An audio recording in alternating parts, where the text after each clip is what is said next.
السلام علیکم ورحمۃ اللہ وبرکاتہ۔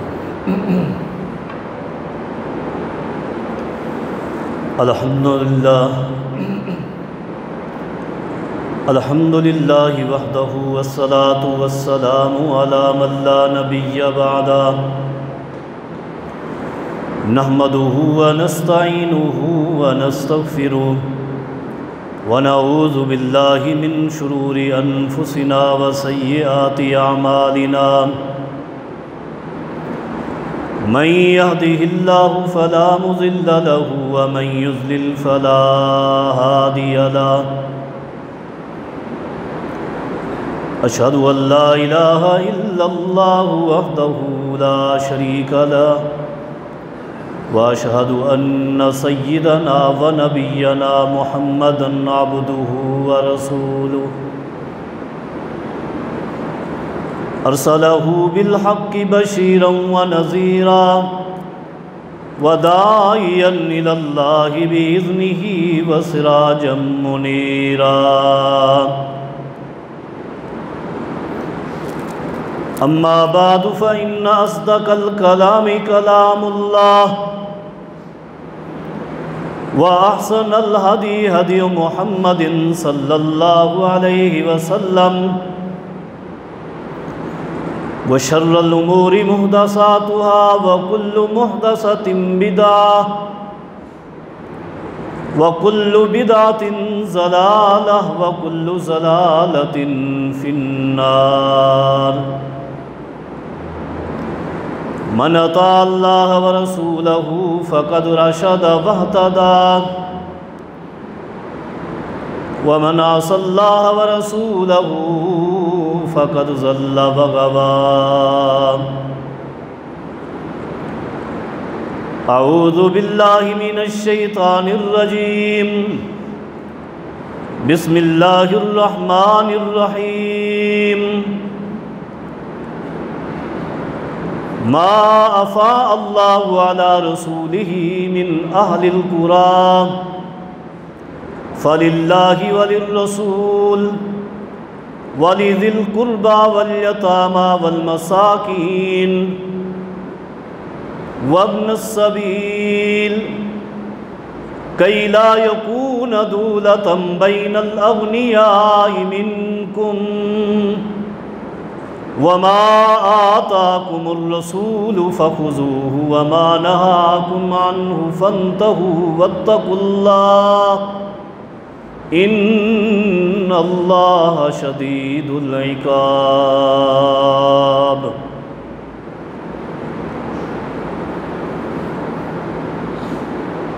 وعن عائشہ رضی اللہ تعالی عنہا قالت ان فاطمۃ والعباس اتیا ابا بکر رضی اللہ عنہ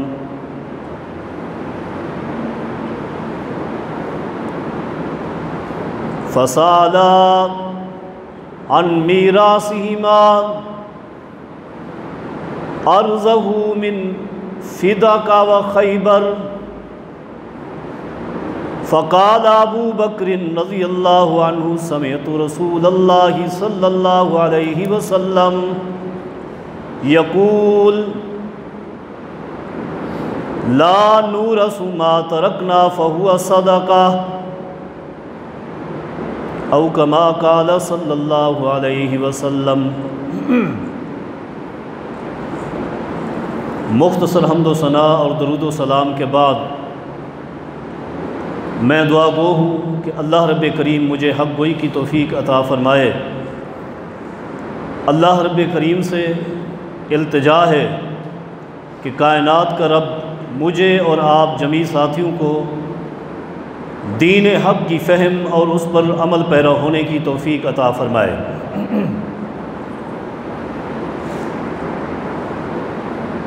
آج آپ دوستوں کے سامنے جس عنوان پر بحث کروں گا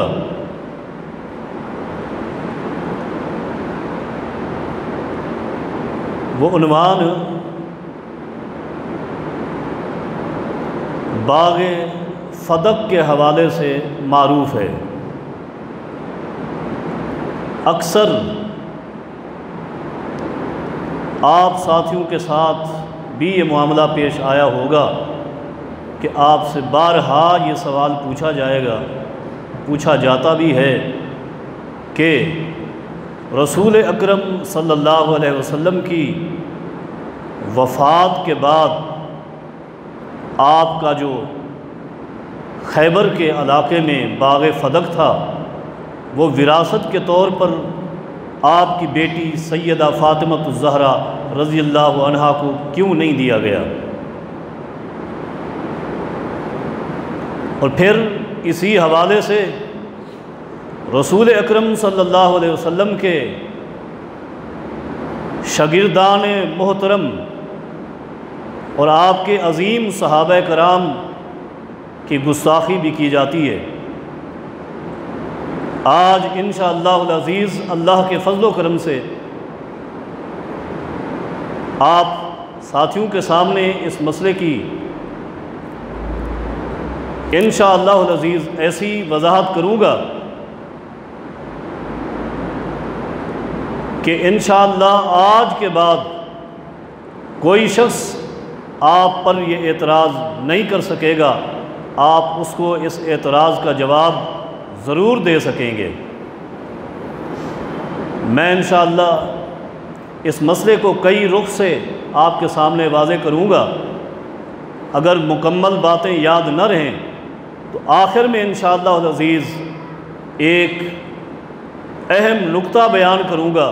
اگر آپ ساتھی وہ نقطہ یاد کر لیں گے تو کائنات کا کوئی بھی گستاخ صحابی آپ کے سامنے اس مسئلے پر بحث نہیں کر سکے گا انشاءاللہ العزیز۔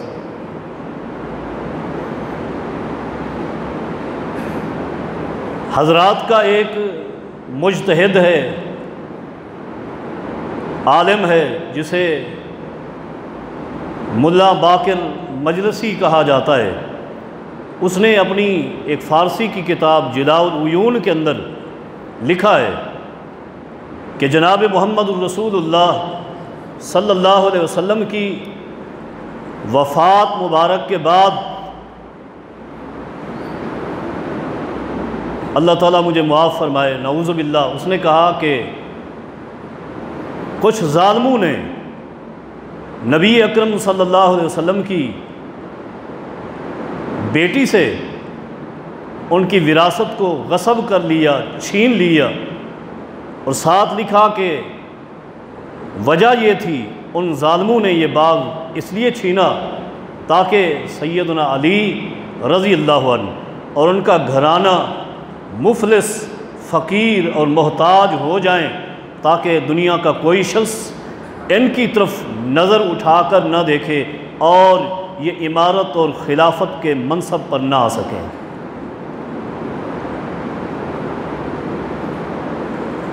یہ باغ غصب کر لیا اور وجہ یہ تھی۔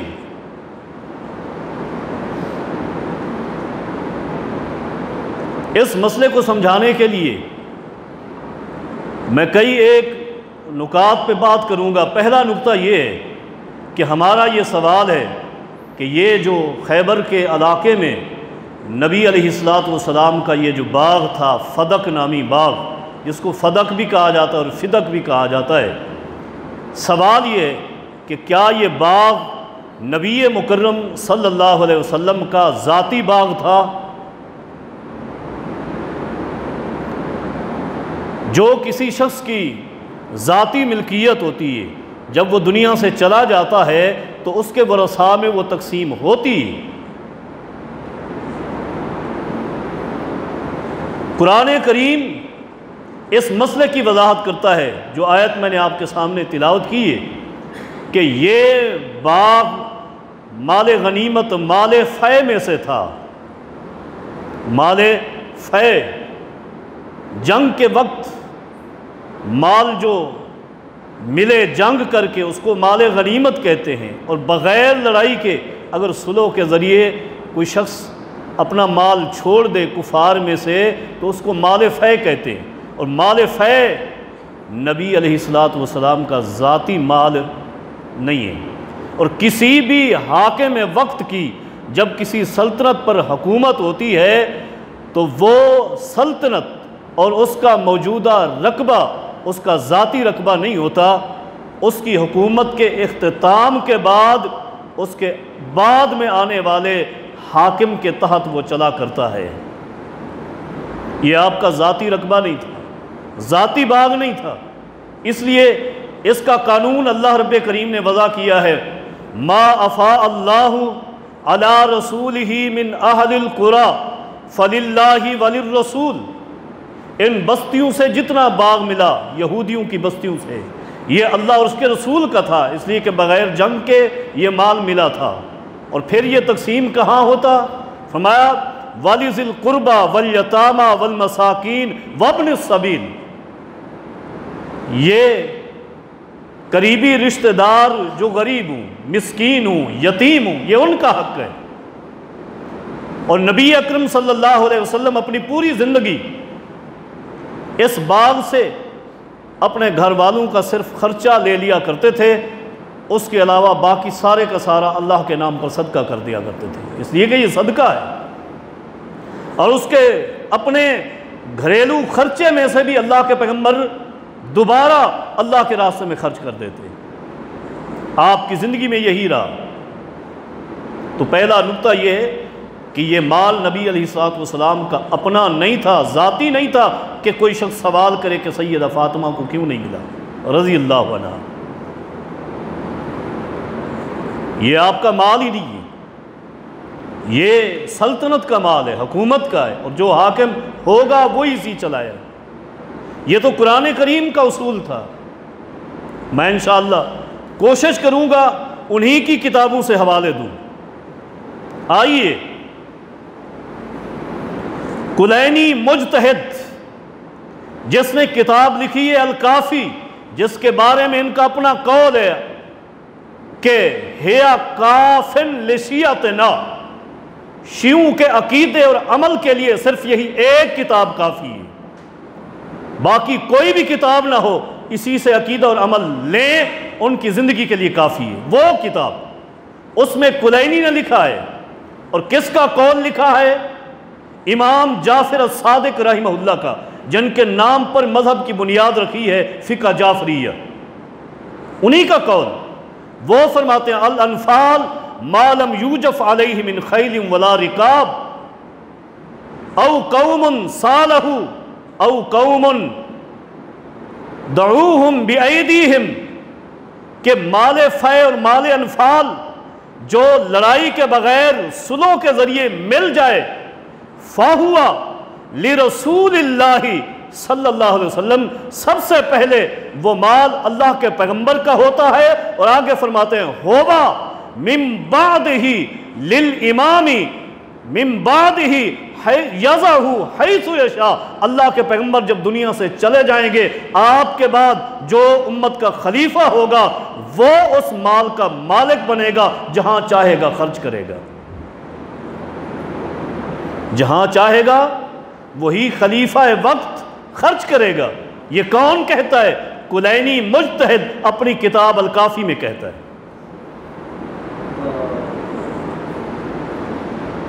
یہ بات ٹھیک ہے کہ سیدہ فاطمہ الزہرا رضی اللہ عنہا سیدنا ابو بکر صدیق کے پاس آئی تھی، یہ صحیح بخاری میں ہے، سوال کیا تھا، اس باغ کے حوالے سے سوال کیا ہے سیدہ فاطمہ نے، اور دو افراد آئے، دو، ایک سیدہ فاطمہ آئی ہیں رضی اللہ عنہا، اور دوسرے نبی کے چچا سیدنا عباس آئے ہیں رضی اللہ عنہ۔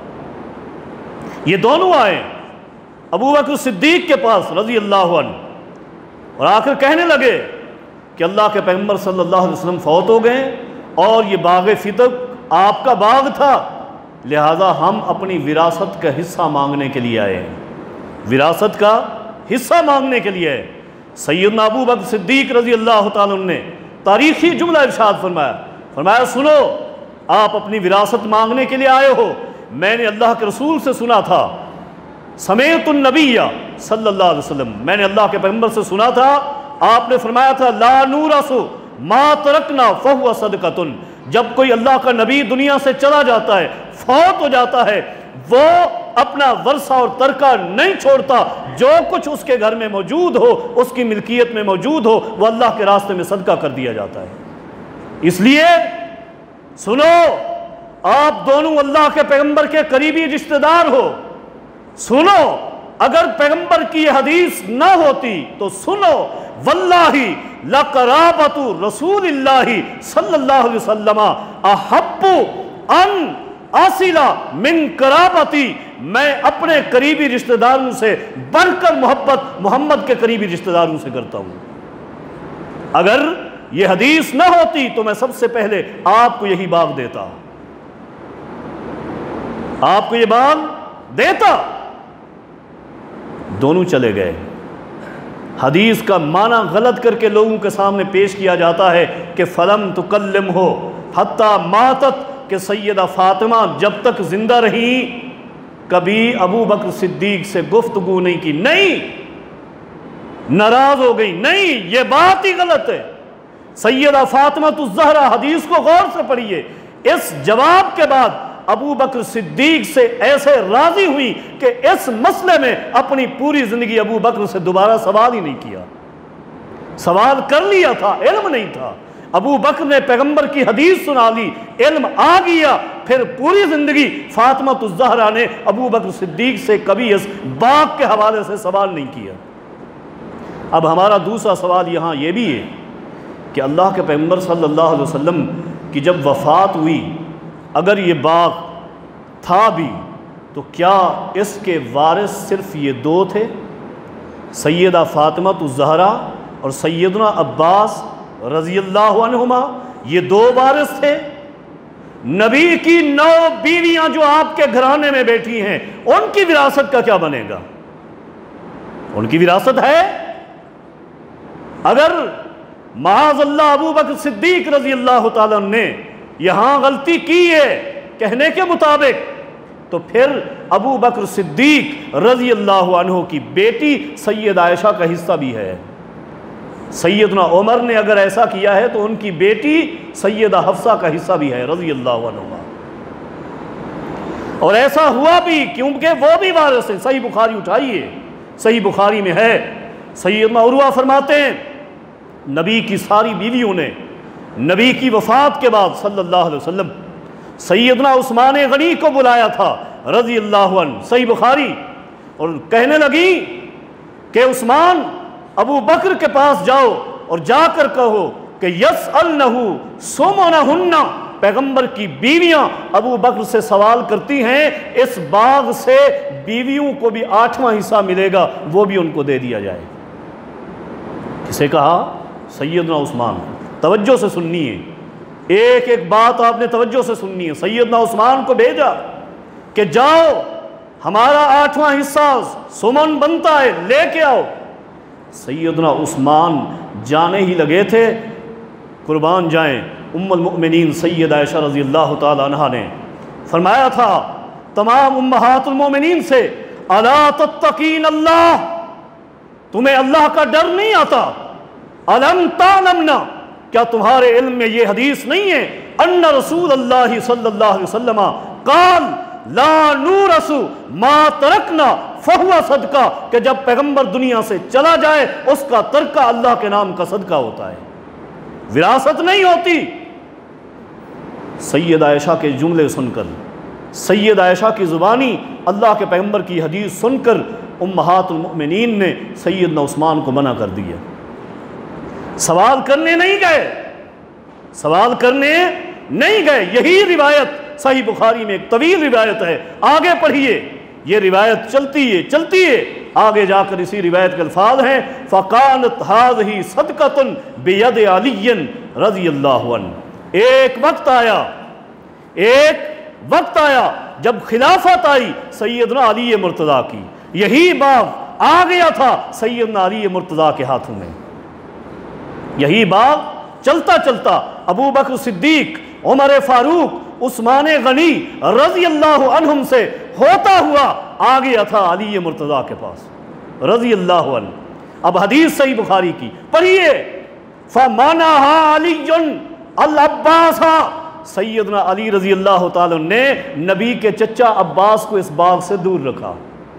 اگر وراثت تھی علی کے ہاتھوں میں آ گئی رضی اللہ عنہ، اور سیدنا علی نے بھی اپنی بیوی کی وراثت سمجھ کر لیا ہوتا تو پھر سیدنا عباس کا بھی وراثت میں حصہ تھا، لیکن علی نے بتا دیا کہ اے عباس تو میرا بھی چچا، میرے نبی کا بھی چچا، لیکن یہ وراثت نہیں ہے، اس لیے تیرا حق نہیں، میں امیر المؤمنین ہوں اور میں خود اپنی مرضی سے اس باغ میں صرف کروں گا، اپنی مرضی سے اسے چلاؤں گا۔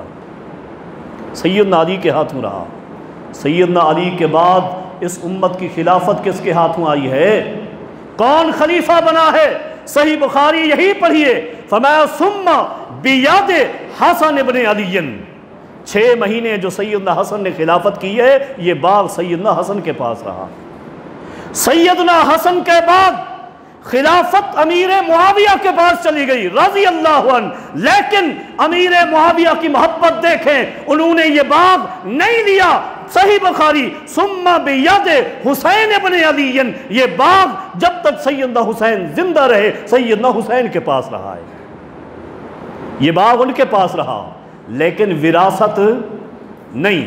وہ غریبوں اور مسکینوں پر اسی طرح خرچ کرتے تھے جیسے محمد الرسول اللہ خرچ کرتے تھے، جیسے محمد کے بعد ابو بکر کرتے تھے، عمر کرتے تھے رضی اللہ عنہما، اسی طرح خرچ کرتے رہے، اور یہ باغ چلتا گیا اسی خاندان میں۔ آگے حدیث پڑھیے ثم بیاد علی ابن حسین، سیدنا حسین کے بعد سیدنا حسین کے بیٹے علی ابن حسین جنہیں امام زین العابدین کہتے ہیں، ان کے پاس یہ باغ آیا ہے۔ صرف ان کے پاس نہیں بلکہ ان کے چچا کے بیٹے سیدنا حسن کے بیٹے جن کا نام بھی حسن تھا، حسن بن حسن، ان دونوں کے پاس رہا۔ یہ دونوں اس کو اللہ کے نام کا صدقہ کرتے رہے۔ ان دونوں کی وفات کے بعد یہ باغ آیا ہے، کس کے بعد؟ زید ابن علی ابن حسین، امام زین العابدین کے بیٹے سیدنا زید کے ہاتھوں۔ زید کون ہیں؟ زید کون ہیں؟ یہ امام زین العابدین کے بیٹے ہیں۔ یہ زید کون ہیں؟ یہ حضرات کے 5ویں خلیفہ امام محمد الباقر کے سگے بھائی ہیں زید، ان کے پاس رہا ہے۔ یہ وہ زید ہیں جن سے پوچھا گیا تھا زید یہ باغ فدق اب تو آپ اپنی مرضی سے نہیں چلاتے، اللہ کے راستے میں چلا رہے ہیں، لیکن ہم نے سنا ہے کہ یہ آل بیت کا حق ہے، آپ کی وراثت ہے، کیسا ہے؟ زید فرماتے ہیں، قربان جائیں، فرماتے ہیں لوگو لو کنت مکان ابی بکر، اگر اس دن جب اللہ کے پیغمبر فوت ہوئے میں اسی ابو بکر کی جگہ ہوتا لحکمت کما حکم بہ ابو بکر، میں اس باغ کا وہی فیصلہ کرتا جو ابو بکر صدیق نے فیصلہ کیا تھا۔ اہل بیت کا فرد ہے، امام باقر کا بھائی ہے، کہتا ہے ابو بکر صدیق نے جو فیصلہ کیا ہے میں بھی وہی فیصلہ کرتا، میں بھی فیصلہ اس باغ کا وہی کرتا۔ جن کے نام پر میں نے پہلے بھی کہا، جن کے نام پر مسلک کا نام رکھا، فقہ بنائی، فقہ جعفری، امام جعفر الصادق رحمہ اللہ، انہی کا قول نقل کیا۔ کس نے؟ دوبارہ وہی بات دہراؤں گا، کلینی مجتہد نے اپنی کتاب الکافی کے اندر لکھا، امام جعفر الصادق رحمہ اللہ کے ایک شاگرد کثیر النوال نے ایک دن پوچھا تھا، امام صاحب بتائیے حل ظلماکما ابو بکر و عمر من حقکم شیئا، امام صاحب کیا ابو بکر و عمر رضی اللہ عنہما ان دونوں عظیم ہستیوں نے تمہارے حق میں کہیں ظلم کیا ہے؟ کیا تمہارے اوپر ظلم کیا تھا؟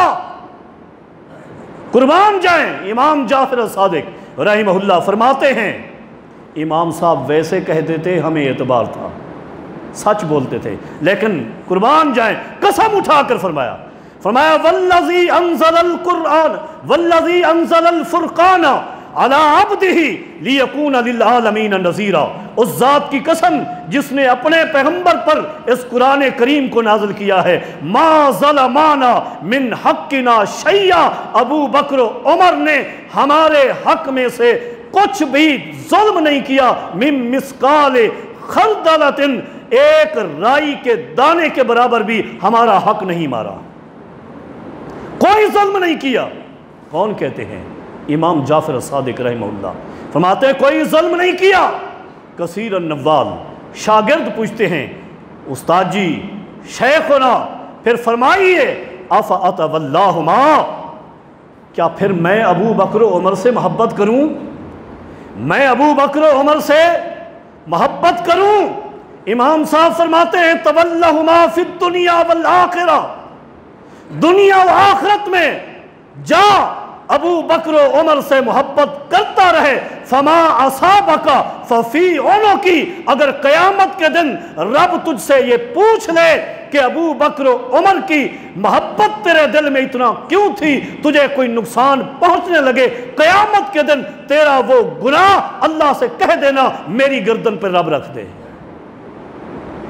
ابو بکر و عمر سے محبت کر، اگر اس میں کوئی نقصان ہو تو وہ میرے ذمہ ہے۔ کون کہتے ہیں؟ امام جعفر صادق رحمہ اللہ۔ اور آپ کیا کہتے ہیں کہ انہوں نے ظلم کیا؟ یہ میں کہتے ہیں کہ ظلم نہیں کیا۔ اللہ اکبر، اے اللہ تیری قدرت پہ قربان جاؤں، بڑا قدیر ہے رب، بڑا قدیر ہے۔ جس نے یہ اعتراض کیا، جس کا میں نے اعتراض پہلے سنایا آپ کو، ملا باقر مجلسی کا، جس نے یہ اعتراض کیا اللہ نے اسی سے اقرار بھی کروا لیا، اسی سے اقرار بھی کروا دیا۔ ایک دوسری اس کی کتاب بہار الانوار، اس کے اندر علم کی شان بیان کر رہا ہے، علم دین کی شان بیان کرتے ہوئے پتہ نہیں چلا کیا کہہ رہا ہوں، علم دین کی شان بیان کرتے کرتے حدیث بیان کر دی، کہنے لگا العلماء ورثۃ الانبیاء وان الانبیاء لم یورثوا درہما ولا دینارا وانما ورثوا العلم، لوگوں علماء انبیاء کے وارث ہیں، اور انبیاء نے آج تک اپنی وراثت میں نہ درہم چھوڑے ہیں نہ دینار چھوڑے ہیں۔ انبیاء کی وراثت ان کا علم ہوتا ہے، جو انبیاء کا وارث ہوتا ہے وہ ان کا علم لیتا ہے۔ اللہ نے لکھوا دی ہے، اسی سے لکھوا دی ہے، اسی سے لکھوا دی ہے۔ کتنے حوالے دوں، کتنے؟ آپ کہتے ہیں عظیم ترین مفسر، معروف ترین مفسر، میرا نہیں ان کا، آپ نے نام سنا ہوگا مفسر قمی، قم کا رہنے والا، قم کا رہنے والا قمی مفسر، اس نے اپنی کتاب الخصال کے اندر لکھا ہے، دو روایتیں نقل کی ہیں، ایک روایت سنا دیتا ہوں، دونوں ہم معنی ہیں۔ کہا جب اللہ کے پیغمبر صلی اللہ علیہ وسلم مرض الموت میں تھے، جب کیا تھے؟ مرض الموت میں تھے، جاءت فاطمہ بنت رسول اللہ، اللہ کے پیغمبر کے پاس سیدہ فاطمہ آئی رضی اللہ عنہا، فرمانے لگی یا رسول اللہ ان ہذان ابناکا، کہا ان کے پاس حسن و حسین ان کے ساتھ تھے، اور کہنے لگی اللہ کے رسول یہ دونوں آپ کے بیٹے ہیں، یہ دونوں آپ کے بیٹے ہیں، نواسے بھی بیٹے ہوتے ہیں، پوتے بھی بیٹے ہوتے ہیں۔ عرض کی اللہ کے رسول یہ دونوں آپ کے بیٹے ہیں، یہ میری کتاب کی روایت نہیں، یہ انہی کی کتاب کی سنا رہا ہوں، یہ دونوں آپ کے بیٹے ہیں، کیا کرنا ہے؟ فَوَرِّثْهُمَا شَيْئًا، اللہ کے پیغمبر اپنے ان دونوں بیٹوں کو وراثت سے کچھ دے دیں۔ میں نہیں کہہ رہا، انہوں نے کہا کہ فاطمہ نے وراثت مانگی رضی اللہ عنہا، وراثت میں سے کچھ دے دیں۔ نبی علیہ السلام اٹھ بیٹھے اور فرمانے لگے جی ہاں، اما الحسن فإن له حیبتی و سعدتی، حسن میرا بیٹا ہے، حسن میرا بیٹا ہے، میں اسے دیتا ہوں کیا؟ حیبتی و سعدتی، اپنا رعب اور اپنی سرداری اس کو عطا کرتا ہوں۔ وہ اپنی سرداری دی تھی نا، فرمایا تھا ان ابنی ھذا سید، ممبر پہ بٹھا کر میرا یہ بیٹا سردار ہے، لعل اللہ ان یصلح بہ بین فئتین من المسلمین عظیمین، کہ مسلمانوں کی دو بڑی جماعتیں لڑیں گی، میرا یہ بیٹا صلح کروائے گا۔ فرمایا میں اسے اپنا رعب اور اپنی سرداری اس کو عطا کرتا ہوں۔ وَأَمَّا الْحُسَيْن، اور یہ میرا بیٹا حسین، فَإِنَّ لَهُ جُرْأَتِي وَجَوْدِي، میں اس کو اپنی بہادری اور اپنی سخاوت عطا کرتا ہوں۔ تیرے کہنے کے مطابق پیغمبر نے تو وراثت اپنے نواسوں کو پہلے سے دے دیے، پھر کیا سوال بنتا ہے؟ پھر کیا سوال بنتا ہے؟ سوال بنتا ہی نہیں۔ اور سنیے، یہ سوال بنتا ہی ان کا ہے جو اپنے آپ کو مکاتب فکر اہل سنہ میں سے کسی مکتب فکر سے شمار کرتے ہیں۔ مکتب اہل سنہ، بریلوی ہوں، دیوبندی ہوں، اہل حدیث ہوں، یہ سوال کرتے ہیں، کر لیں تو سوال بنتا ہے، لیکن اہل التشیع کا سوال بنتا ہی نہیں، سوال بنتا ہی نہیں۔